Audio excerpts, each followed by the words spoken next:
when peace and tranquility in the border areas were disturbed as a result of Chinese actions.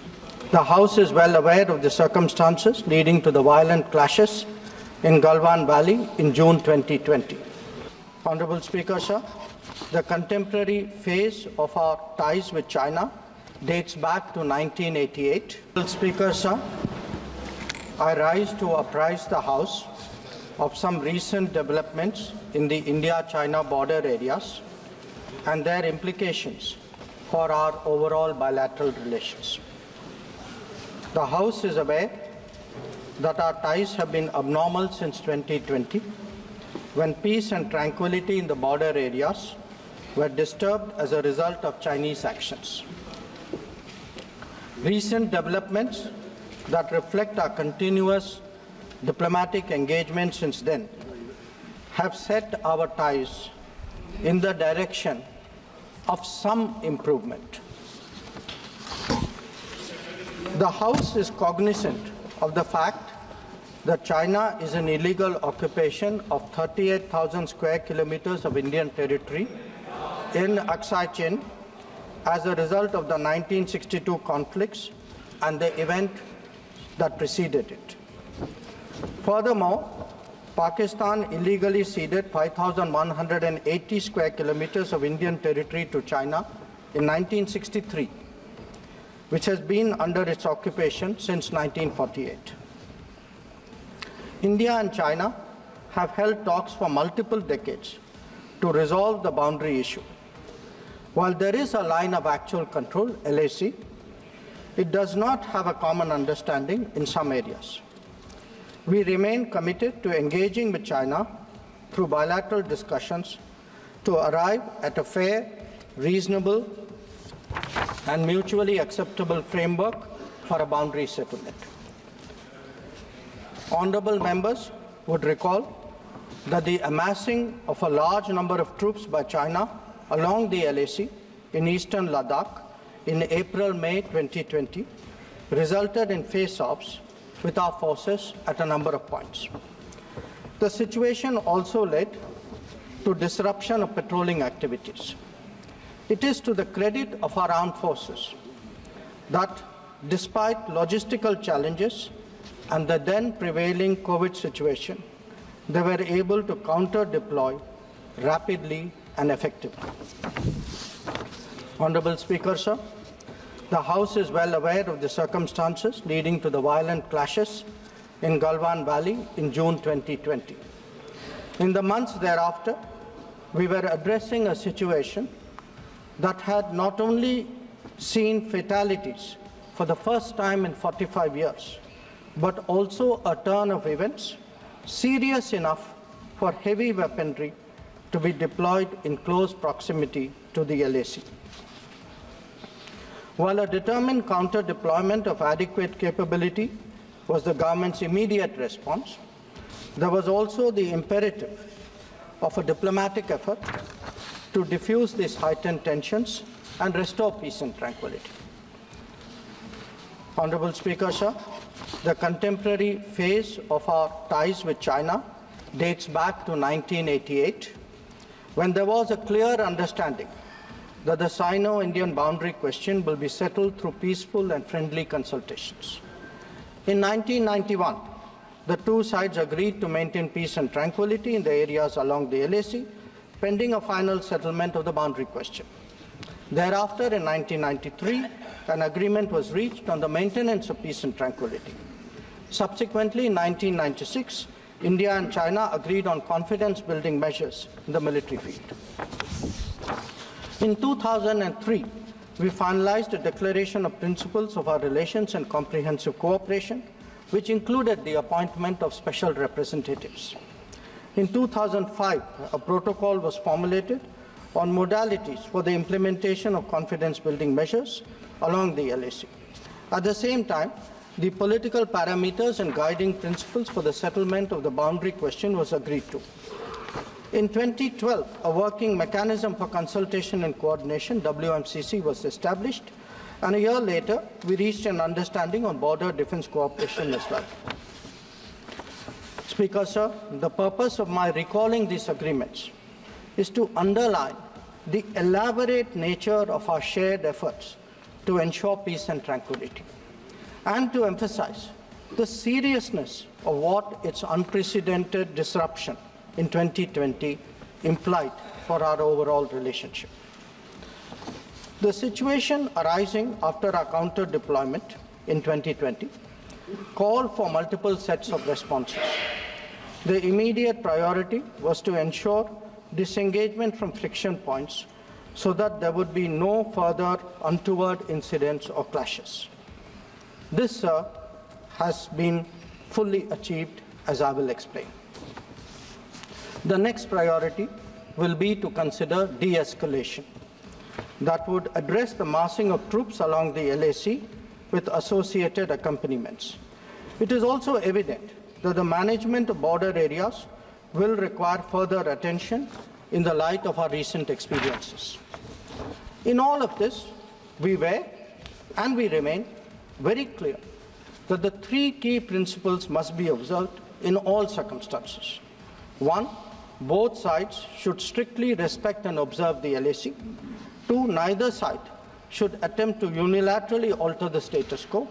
And three, agreements and understandings reached in the past must be fully abided by in their entirety.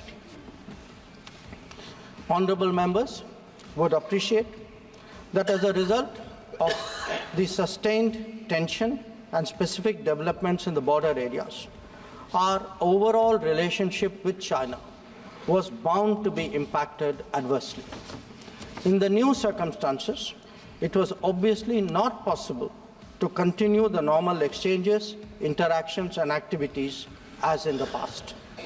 In this regard, we made clear that the development of our ties were contingent on the principles of mutual sensitivity, mutual respect, and mutual interest. Throughout this period, honourable members would also be aware that government has maintained that India-China relations cannot be normal in the absence of peace and tranquility in the border areas. The combination of a firm and principled stance on the situation in the border areas, as well as a clearly articulated approach to the totality of our ties, have been the foundation of our engagement with China for the last 4 years. We have been very clear that the restoration of peace and tranquility would be the basis for the rest of the relationship to move forward. Since 2020, our engagement was therefore focused on these objectives.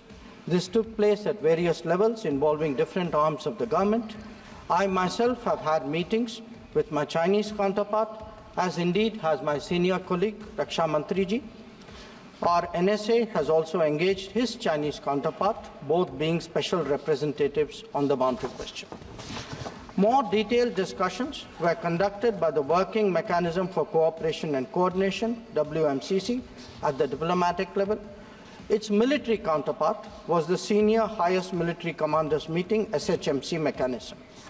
The interactions were naturally very tightly coordinated with a combined presence in the negotiations of both diplomatic and military officials. Since June 2020, 17 meetings of the WMCC and 21 rounds of SHMC have taken place.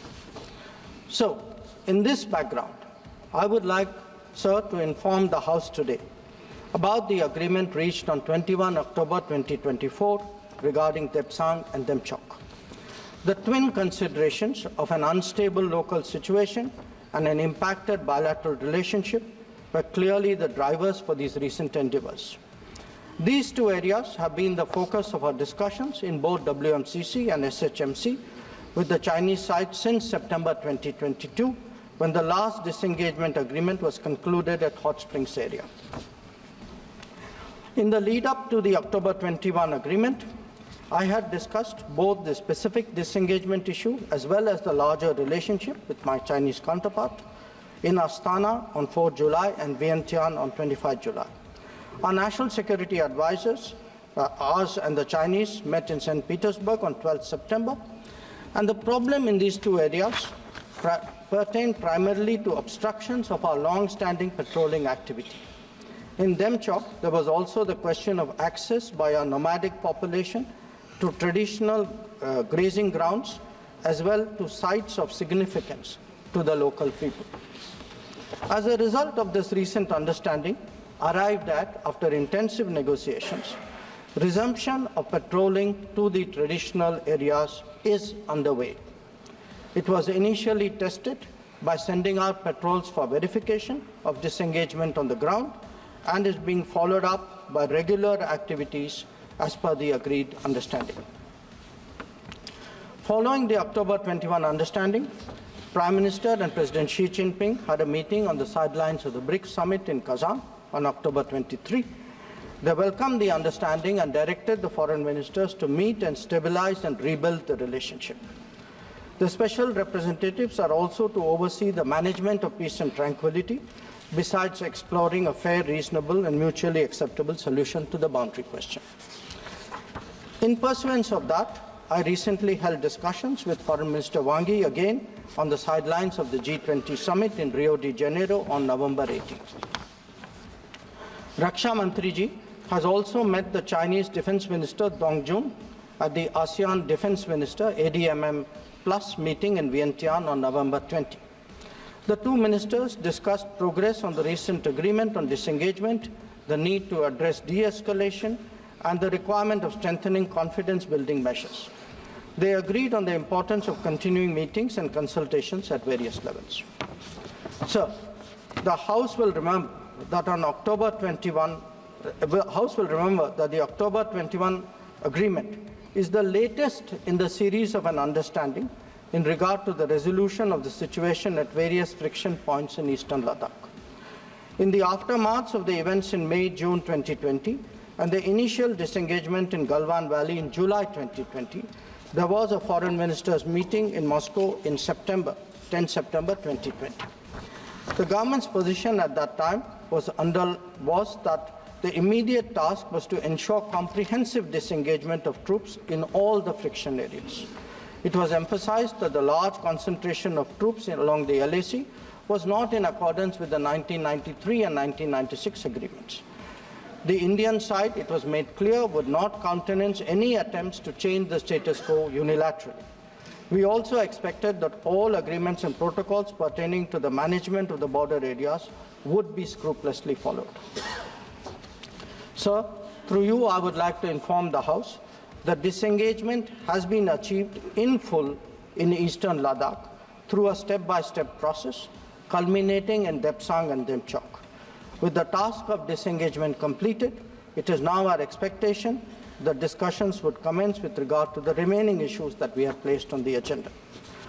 For the benefit of honourable members, I would also flag to your attention previous positions articulated by the government in Parliament on this issue.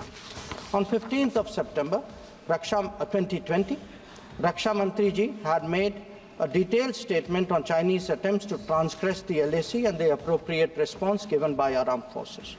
On the 11th of February 2021, Raksha Mantri had again briefed the House about our disengagement agreement in the north and south banks of the Pangong Lake. Thereafter, in August of 2021, a third phase of disengagement took place in the area of Gogra, whereby troops would henceforth be in their respective bases. The next step took place in September 2022 pertaining to the Hot Springs area. Again, forward deployments ceased in a phased, coordinated and verified manner, resulting in the return of troops to their respective areas. The most recent agreement, the October 21 agreement, comes in the wake of the earlier ones. It completes the first phase of what we had agreed to in Moscow in September 2020. As members are aware, there is a long history of frictions, transgressions and face-offs in several sectors of the India-China border. This goes back to Barahoti from 1954, to Longju in 1959, to Sumdurongchu from 1986-1995, and Depsang in 2013, amongst others. In the past, earlier governments have agreed to a range of steps to diffuse situations that have arisen at different times, including offers on our side to create demilitarized zones, limited non-patrolling zones, relocation or withdrawal of posts, disengagement of troops, and dismantlement of structures. Different locations have seen different solutions being examined.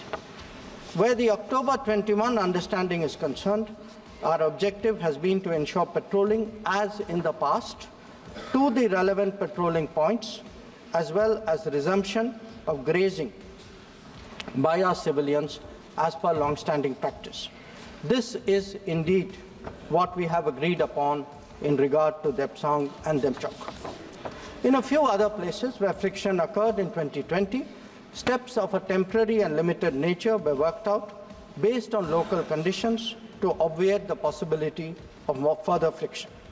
This, I must stress, applies to both sides and can be revisited as the situation demands. In that sense, our stance has been resolute and firm and serves our national interests fully. The ensuring of our national security in this manner is the result of cumulative and coordinated endeavors of many parts of the government, obviously centered around our defense and security forces. The competence and professionalism of our services in this period was displayed in our speedy and effective counter-deployment. In the negotiations with China, the defense and diplomatic arms worked in lockstep to ensure that our national interests were comprehensively met. Sir, in that context, the House would also recognize that there has been a significant improvement in the border infrastructure, which has made such effective counter-deployment possible. This is reflected, amongst others, in the increase of border infrastructure allocations in the last decade. The Border Roads Organization, BRO, alone has incurred 3 times the expenditure level of what it was a decade ago.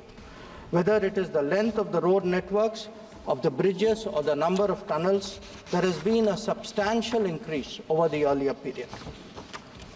Notable milestones in recent years include the Atal Tunnel to Lahul Spiti, the Sela and the Nechifu tunnels to Tawang, the Umlingla Pass Road in southern Ladakh, and the extended opening of the Zojila axis.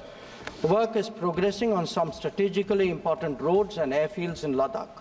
The adoption of new technologies in high altitude, remote, inaccessible and permafrost areas has also been significant.